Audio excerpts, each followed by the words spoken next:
आज पूरा देश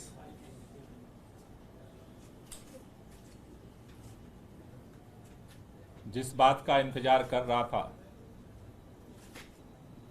लोकसभा चुनाव जो लोकतंत्र का महापर्व होता है, इस लोकसभा चुनाव के दौरान जिस तरह से 3-3 बार के प्रचंड बहुमत से चुने हुए मुख्यमंत्री को लोकसभा चुनाव में प्रचार से केंद्र की भारतीय जनता पार्टी की मोदी सरकार ने वंचित किया था, आज सर्वोच्च न्यायालय ने इस देश से मोहब्बत करने वाले, संविधान से मोहब्बत करने वाले, लोकतंत्र से मोहब्बत करने वाले के दिलों में एक उम्मीद की किरण जगाई है। हम पूरे दिल्ली के लोगों की तरफ से, देश के संविधान प्रेमियों की तरफ से, पूरी पार्टी की तरफ से सर्वोच्च न्यायालय का धन्यवाद करना चाहते हैं कि उन्होंने इस तानाशाही के अंधकार युग में दिल्ली के मुख्यमंत्री अरविंद केजरीवाल को अंतरिम बेल दे करके एक उजाले की रोशनी जलाई है। आज पूरी दिल्ली ही नहीं, पूरा देश खुश है, इस बात से प्रफुल्लित है कि इन विपरीत परिस्थितियों में भी भारत के अंदर हमारे स्वतंत्रता संग्राम सेनानियों के कुर्बानी के दम पर जो संविधान मिला, लोकतंत्र के जो अलग अलग स्तंभ बने, आज भी इस तानाशाही के अंधकार युग में भी अपनी भूमिका को निभाए हैं। इसके लिए तहे दिल से बहुत बहुत शुक्रिया। ये सत्य की जीत हुई है, क्योंकि जिस तरह से बिना किसी सबूत के, बिना किसी एफआईआर के, जिस तरह से अचानक उठा करके मुख्यमंत्री जी को जेल में डाला गया, आज सुप्रीम कोर्ट के अंतरिम बेल मिलने से एक बात साबित हुई है कि आज सत्य की जीत हुई है और लोगों में एक उम्मीद की किरण बंधी है। मैं पूरे दिल्ली के लोगों से, देश के लोगों से एक ही बात कहना चाहता हूं कि जो इस देश के अंदर हम सब ने मिलकर के लोकतांत्रिक तरीके से, संवैधानिक तरीके से, वोट की ताकत से इस देश से तानाशाही को खत्म करने का, संविधान को बचाने का, लोकतंत्र को बचाने का जो अभियान चलाया है, अरविंद केजरीवाल जी के बाहर आने से ये और मजबूत होगा। पूरा देश मिलकर के इस लड़ाई को लड़ेगा और इस देश के अंदर लोकतंत्र को और संविधान को बचा करके इस देश को और मजबूत करेगा। तो मैं पुनः सभी लोगों को बधाई भी देना चाहता हूं और खास तौर से सुप्रीम कोर्ट का धन्यवाद करना चाहता हूं। मैं चाहूंगा कि आतिशी जी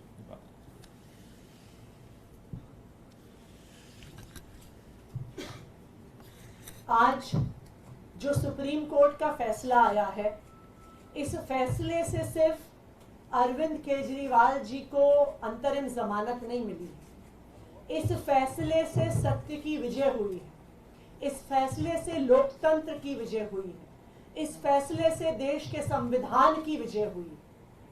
हमारे देश के इतिहास में जब जब संविधान खतरे में आया है, जब जब लोकतंत्र खतरे में आया है, तो हमारे देश में सुप्रीम कोर्ट सामने आया है और लोकतंत्र की रक्षा करने में सुप्रीम कोर्ट ने एक बहुत बड़ी भूमिका निभाई है। आज भी अरविंद केजरीवाल जी को अंतरिम जमानत देकर, अरविंद केजरीवाल जी को चुनाव में प्रचार में आने के लिए जमानत जो सुप्रीम कोर्ट ने दी है, इस फैसले से लोकतंत्र की रक्षा होगी, क्योंकि इस देश में लोकतंत्र हमारे देश का सबसे बड़ा सिद्धांत है।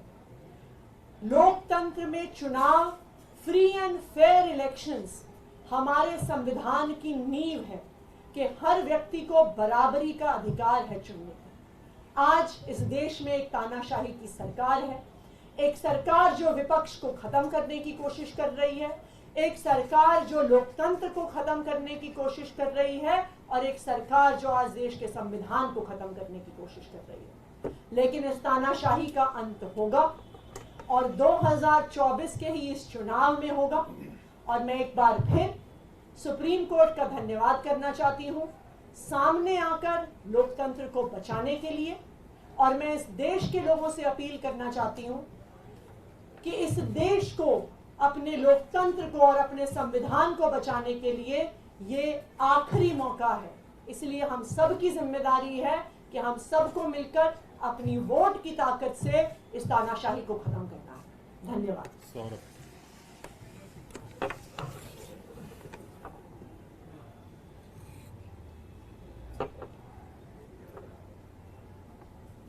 ये पीएमएलए जैसे मामले में जिसमें केंद्र की पूरी सरकार, उनकी पूरी आर्टिलरी, पूरी मशीनरी एक मुख्यमंत्री को जेल में रखना चाह रही थी, और ऐसे मामलों में जहां पे महीनों महीनों बिना सबूतों के लोगों को जेल में रखा गया, उनकी इंटरिम बेल 40 दिन में होना मुझे लगता है कि कोई चमत्कार से बड़ा ही कुछ है। और ये सुप्रीम कोर्ट के माध्यम से मेरा मानना है ऊपर वाले का एक इशारा है, ऊपर ईश्वर का इशारा है कि जो भारत में चल रहा है उसमें बदलाव आना जरूरी है। और मेरा मन कहता है कि ये अपने भक्त अरविंद केजरीवाल जी के लिए बजरंग बली हनुमान जी का आशीर्वाद है कि एक चमत्कार की तरह आज वो जेल से बाहर आएंगे। और मुझे लगता है कि इसका बड़ा मकसद है, ये कोई साधारण बात नहीं है, ये बहुत असाधारण बात है जो हो रही है। और एक बड़े मकसद के लिए अरविंद केजरीवाल जी जेल से बाहर आ रहे हैं। और आपको कुछ दिनों के अंदर दिखेगा कि देश के अंदर अब बड़े बदलाव इनकी रिहाई के साथ दिखने लगेंगे। बहुत बहुत धन्यवाद।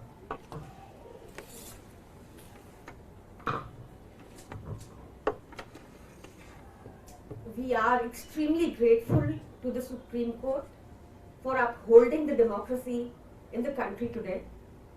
ये जैसा सौरभ भाई ने मुझसे पहले बताया, जैसा आतिशी जी ने मुझसे पहले बताया, जैसा गोपाल सर ने मुझसे पहले बताया, बहुत ही एक्स्ट्रॉर्डनरी सर्कमस्टांसेस में ये बेल ग्रांट हुई है, इंटरिम बेल ग्रांट हुई है। पीएमएलए जैसे संगीन प्रोविजन जहां लगे थे जिसका मकसद ही सिर्फ बयानबाजी के आधार पर, भाजपाइयों की बयानबाजी के आधार पर अरविंद केजरीवाल जी को जेल में डाल के रखना था, लोकसभा चुनाव से बाहर रखना था।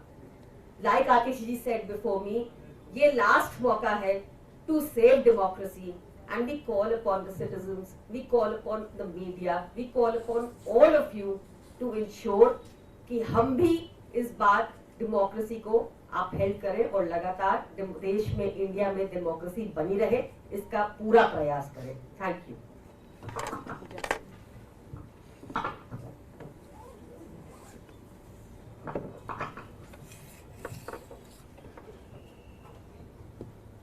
जिस पल का इंतजार देश के करोड़ों लोगों को था, न केवल आम आदमी पार्टी के लाखों करोड़ों कार्यकर्ता, लेकिन देश का जन जन जिस पल के लिए इंतजार कर रहा था कि कब अरविंद केजरीवाल जी, जिन्होंने इस देश को एक ईमानदार राजनीति खड़ा करके दिखाया है, वो जेल से कब रिहा होंगे, वो पल आज आ गया है। इसमें केवल सत्यमेव जयते सबसे सटीक बैठता है। हम शुरुआत से कह रहे थे कि आप झूठ के कितने बड़े पुलिंदे खड़े कर करके 2 साल से झूठ पे झूठ आप एक केस खड़ा कर रहे हो। देश के इतिहास में ऐसा कभी नहीं हुआ, इतना बड़ा राजनीतिक षड्यंत्र। एक नई पार्टी जिसको भाजपा खुद कहती है सुपारी जितनी पार्टी, लेकिन देश की सभी संस्थाएं, सीबीआई, ईडी, आईटी, सब कुछ आम आदमी पार्टी के पीछे आपने छोड़ दिया। और यह भी देखने को पहली बार मिला देश में कि चुनाव घोषित होने के बाद एक नेशनल पार्टी के मुखिया को, कन्वीनर को आपने कैसे जेल के अंदर डाल डाला। और भाजपा लगातार कहती है कि नहीं जी, कानून व्यवस्था पर विश्वास रखिए। तो आज जो हम पहले से कहते आ रहे हैं कि हमें देश की कानून व्यवस्था पर पूरा विश्वास है, और आज जो फैसला सुप्रीम कोर्ट ने दिया है वो बहुत बड़ा ऐतिहासिक फैसला है। ये संकेत है कि कहीं ना कहीं देश के लोकतंत्र के साथ खिलवाड़ हो रहा है। और अब जितना समय ये 2024 के चुनाव में रह गए हैं, मुझे लगता है सही मायने में आज से 2024 का लोकसभा चुनाव शुरू होगा।